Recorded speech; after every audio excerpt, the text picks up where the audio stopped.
Mbalamusizzaako mwenna olunaku olwaleero. Kino nno kye kitundu kyaffe ekyokubiri eky'akatabo kaffe aka Pawulo Kirimuttu. Ng'omutwe gugamba nti emizimu gya bajjajjabo gikuwerekereko Pawulo. Tutandise n'akatundu kaffe akasooka. Pawulo mazuuka tonsaakula Kirimuttu yeeyongera okukula. Yasoma n'ayitaayita mu masomero.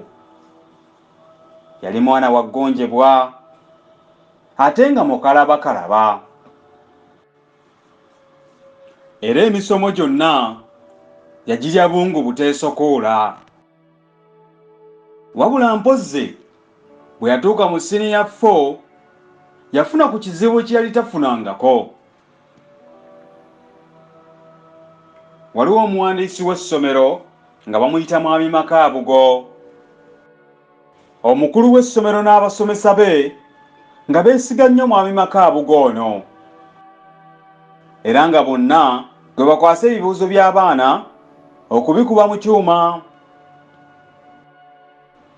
Kyokka emmwanyi gye weesiga yeetabaamu mulamwa, kubanga mu butuufu Makaabugo yali busa bwa mbogo.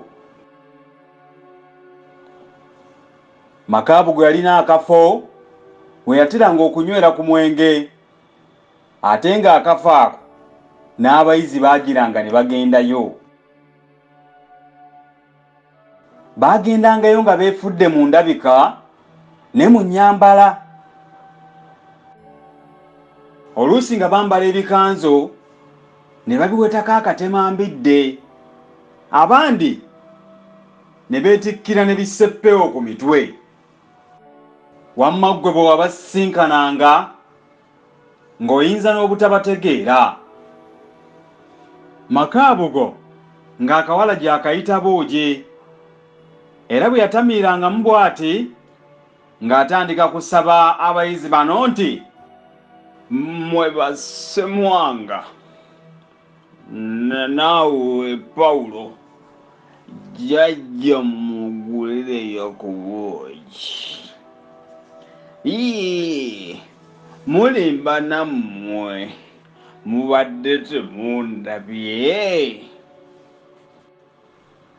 Awo ng'atandika kutega ngalo, eno abalenzi nga basuulamu buli omu kye yasobolanga.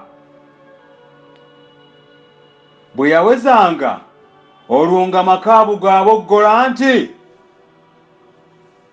"Owange maaso, leetayo firifiri y'obuugi."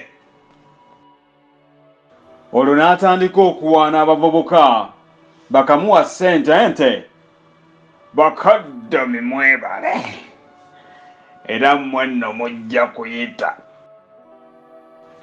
Lwaki bazzukulu mbakotogera? Buli anjagala nange nzija kumuwa kacaayi enkya. Mukeere bukeezi mu ofiisi yange, naye mwanguwako kaliisoliiso n'atabasanga